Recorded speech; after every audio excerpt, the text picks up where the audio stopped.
May Valentine's. Habol niya, no? Cheeky, You just got Okay, game. Alam mo ba si ano? Tapusin nyo muna yung set nyo. Yun lang, unahin pa kasi chismis. Di pa pala tapos yung set nyo eh. Ano naman ha? Tapusin nyo muna. Nasaan ka nang nagtatanim ako? Kap, baka pwedeng makaingin ng pansausawan. Kamatis. Nasaan ka nang nagtatanim ako? Ay, ako po kasi inakulong. Nakadamot. Kumuha ka na! Pwede po ba? Kahit pa Talo! Takot siya bigla eh, no? Yes, I don't know if this is true or false. Nakadali daw ng madamot eh. Kita nyo si coach na may tinuturo ang ibang client. Yun lang. Ay, Epal, nakikisali.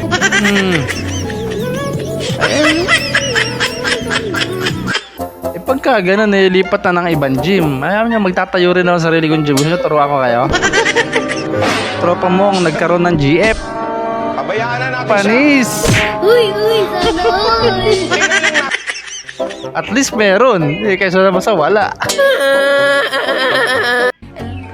Sign na trentahin yung kasama mo. Ay, hikab-hikab na. Na kasi pagdating kasi sa mga trentahin niya, boring na yung mga ganyan. Boys during outing. Ihaw mode. Sunog. Galunggong ba yun? Girls during outing. Picture na sila. Ala. Talo.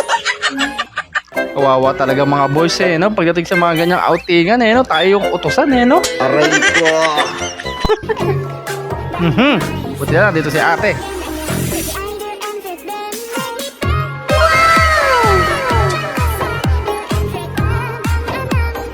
Op, nabitin ka ba? Bago natin ipagpatuloy, baka pwede namang paki-like, subscribe at paki-click na yung notification bell dyan sa baba para tuloy-tuloy ang saya. Eto na, let's go! Okay, tuloy. Hala, salamat po, thank you po. Salamat po, thank you po, pinultang. Pagkano, 96? Ang mahal pa, no? Pero kahit paano, bumaba ngayon. Life update, masyado ka nang makulit, kaya pinatahimik ka muna ni Lord. Nang pinatahimik yan. Oh, happy, oh. DJ Arizona. Yun lang. Aray ko! Budots. Wala na. Sa sobrang kulit mo, pinatahimik ka talaga, na-jauntis. When pastor starts preaching on your friend's situation, tinginan sila dalawa. Ayoko na pong gumawa ng masama. Ganyan nga talaga, no? Pag nakarelate yung isa doon sa may turo, titingin ka doon sa isa.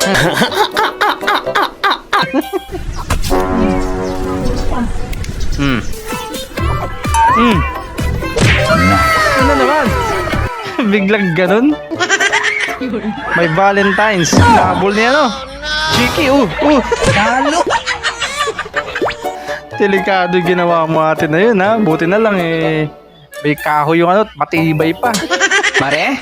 O pare, Natawa din tanghalin ako. dapat palakad-lakad ka. Pwede ba kitang maistorbo saglit? Ano ba yun pare? Halika, pasok Ganda ni ka. ate, no? Inutusan ako ni kumare mo, Mare.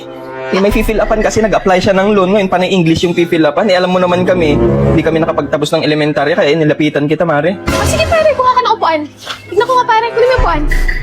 Ay, madali lang to pare. Sige, kunin mo yan. Ikaw nang magsulat at pangit yung penmanship ko. Sige, Mare. O sige, tanungin mo na ako pare. Mare, region. Region, yan yung tinatanong kung Catholic ba kayo. Ano daw? Again, o iglesia. Religion Catholic, yun, Ay, eh. sulat mo dyan. Dali lang yan pare. Ganito yung spelling niya, Mare. Oo, tama yan pare. Extension, Mare. Extension, tinatanong yung mga extension nyo sa bahay kung ilan ba. Ay, 7, Mare. O, sulat mo. Ano daw? Galing, ha? Street, Mare. Street, tinatanong kung kung street ba yung buhok ni Mare o kulot. Ay, kulit, Mare. Ay, lagay mo kulot. Kulot. Dependence, Mare? Dependence. Ay, hindi. Skip mo na yan, pare, kasi depende sa'yo kung sasagutan mo, kaya dependence. Depende sa'yo. Tin number, Mare? Galing Tin nga. number, isulat mo 11. 11? Oo, kasi ang susunod sa tin, 11. Ganun. Tin Sa 11. 10-11. Citizenship, Mare? Citizenship, senior. Senior? Oo. Senyor. Tama ba to, Mare? Oo, tama, pare. Labor, Mare? Ay, tinatanong kung nung nanganak si Mare kung normal ba OCS nung nag-labor. Ay, normal, Mare. Oh, sir, Ay, nako. ma-approve na kayo dyan, pare. Hahatian niyo ba ako dyan, pare? Oh, Mare, huwag ka mag-alala. Basta ma-fill upan lang to ng maayos. Zip code, Mare? Ayan yung sa pinagtatrabahoan ni Mare kung ilan ba ang sip-sip na katrabaho niya, kaya sip code. Apat sila, Mare. Ay, sulat mo 4.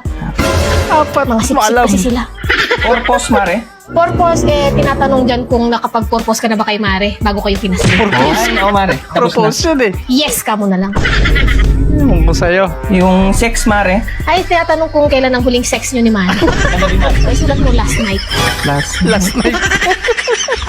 Oh, yun lang naman, Mare. Uy, lang pala, pare. Sigurado ma-approve yan, pare. Sige, Mare, salamat, ha? Pare, yung hati ko dyan, ha, pag na-approve yung loan niya. Oo, huwag ka mag-alala. Salamat, Mare. Sige, pare, walang anuman. Ay, nako, grabe yung turo ni Mare. Ewan ko na lang kung pumasa ka dyan, nangingi pa ng hati.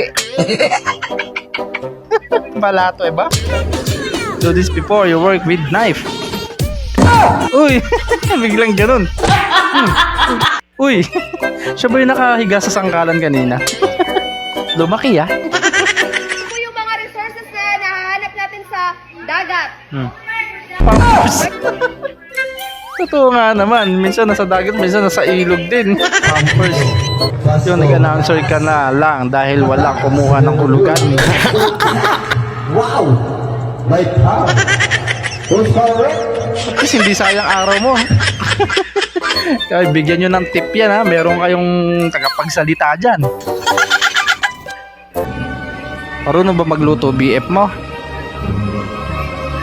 Samgyup lang. He's a very good cook. He knows how to fry my brain. Fry my he brain. knows how to boil my blood.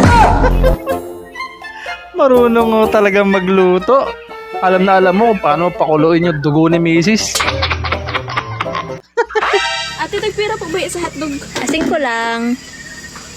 May piso ka? Mayon. Mura naman ng barbecue sa kanila. Ate. Ay, andaya. Ningan ng piso eh, no? Akala mo isusukli, yung pala kulang yung pambayad. Ang galing mo dumiskate doon natin, ah. Wow! Ang galing! Ayan na nga ang mga tropang wasak. Kung umabot ka sa part na to, ibig sabihin certified wasaker ka na. Siyempre kung hindi ka pa subscribe at ano pa hinihintay mo, sumali na sa tropang walang preno. Hanggang sa muli!